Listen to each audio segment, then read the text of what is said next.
दुनिया ने बरहक के इंतजाम में कभी हम गैर मासूम के पीछे नहीं चले।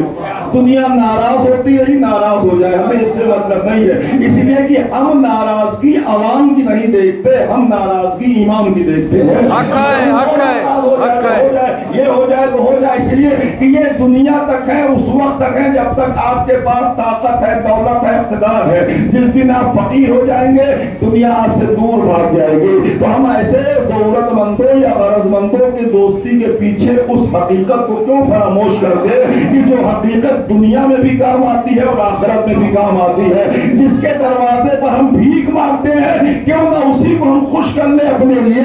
इसलिए कि हुसैन का जिक्र जब आता है तो इमाम हुसैन ने क्या कहा, तो आया वफा का एक जुमला मशहूर है पूरे आलम इस्लाम में, खास तौर से हुसैनियत का परचम बुलंद करने वालों में, कि इमाम हुसैन ने क्या कहा, या अल्लाह जिसे तू मिल गया उसने खोया क्या, और जिसे तू नहीं मिला उसने पाया क्या।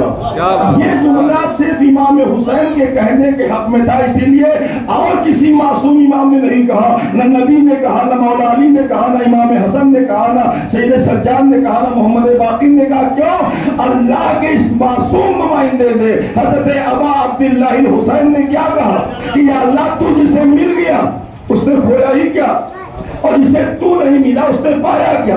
इसलिए कि जाहिर में हुसैन ने खोया था, जाहिर में यजीद के पास सब कुछ था। हुसैन ने जवाब दे दिया तेरे पास सब कुछ है लेकिन खुदा नहीं है, इसलिए कुछ नहीं है, मेरा पास कुछ नहीं है लेकिन खुदा है। हक है, हक है।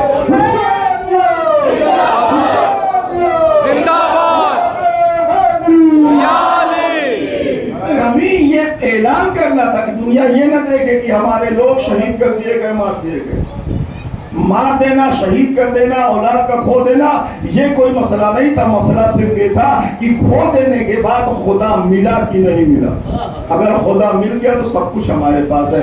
वही इमाम हुसैन के नजरिए को हम इमाम हुसैन की बात में ले जाते, मौला आप राजी रहिए, बस अवाम राजी रहे ना रहे, नाराज हो जाए, मेरे ताज़िया रखने पर एतराज करे मैं बर्दाश्त कर लूंगा, मेरे अलम उठाने पे परचम पे बर्दाश्त करे मैं बर्दाश्त कर लूंगा, लेकिन आप नाराज ना होने पाए, आपको खुश करने के लिए ये फर्शेज़ा बिछाई गई है। अहले वासा को खुश करने के लिए नहीं हम बिछाते, अहले हल्लौर को खुश करने के लिए हम नहीं बिछाते, बस्ती में जाके बस्ती वालों को खुश करने के लिए फर्शेज़ा नहीं बिछाते। हम जहां फर्शेज़ा बिछाते हैं, जहां हुसैन की बारगाह को सजाते हैं हुसैन को राज़ी करने के लिए। इसलिए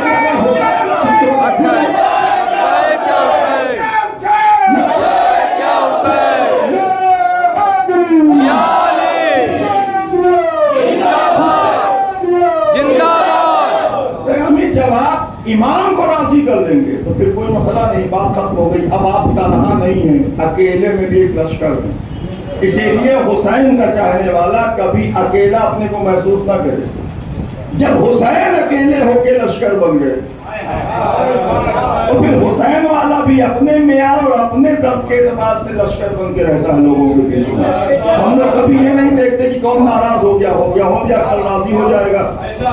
लेकिन अगर इमाम नाराज हो गए तो फिर वजूदी मिल जाएगा हमारा, हम तो गूंगे और बहरे होकर रह जाएंगे। फिर हम किस मुंह से उसकी बारगाह से मांगेंगे, कैसे वसीला बनाएंगे हुसैन को जब आप उनके खिलाफ हो जाएंगे या उसे। ये तो बदकिस्मती है उम्मत मुसलमा की। मैं नहीं मानता कभी किसी के लिए, मैं हमेशा कहा करता हूं कि मैं ये मान ही नहीं सकता कि कोई मुसलमान हुसैन को ना मानता, बस मानने की कैफियत अलग अलग होगी। या यूं कहा जाए इमाम हुसैन के किरदार का ये मौजज़ा है कि जो नहीं मानता दिल से वो भी जुबान से कह नहीं पाता कि मैं नहीं मानता, वो भी कहता नहीं मैं मानता हूँ, मैं मानता हूँ। आप समझेंगे बड़ी जमात के मौलवी से हमारी बात हुई थी 3-4 साल पहले, तो हमने कहा कि आप मुहर्रम नहीं मनाते, हुसैन को नहीं मानते। कहा कैसे नहीं मानते, मानते तो हैं। अभी कैसे मानते हो? कहा कुरान पढ़ के हदिया करता हूँ मुहर्रम में, रोजा रखता हूँ। ने कहा ये रोजा और नमाज ये सब तो रमजान में होता है, ये मुहर्रम में क्या ये सब करता है? आप कुरान पढ़ के हुसैन को क्या हदिया करेंगे? हुसैन तो खुद ही कुरान है, कुरान को कुरान हदिया करने बैठ गए हैं। कितने बेवकूफ हैं आप। कुरान को कुरान नहीं भेजा जाता। अगर जिक्र करना है तो हुसैन का जिक्र उस तरह से करो कि जिससे शरीयत के दायरे में जुराते शरीयत आपके अंदर पैदा होती चली जाए।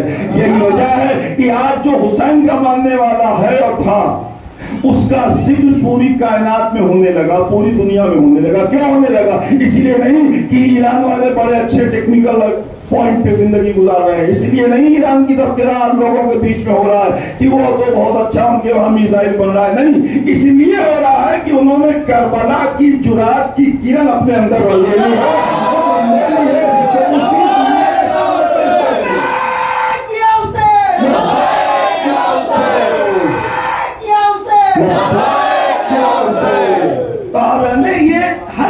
ये हल्की सी किरण है, ये जुराते हुसैनी की हल्की सी किरण, पूरी नहीं, हल्की सी किरण पहुंची है। अभी पूरा कहां कोई ले पाएगा।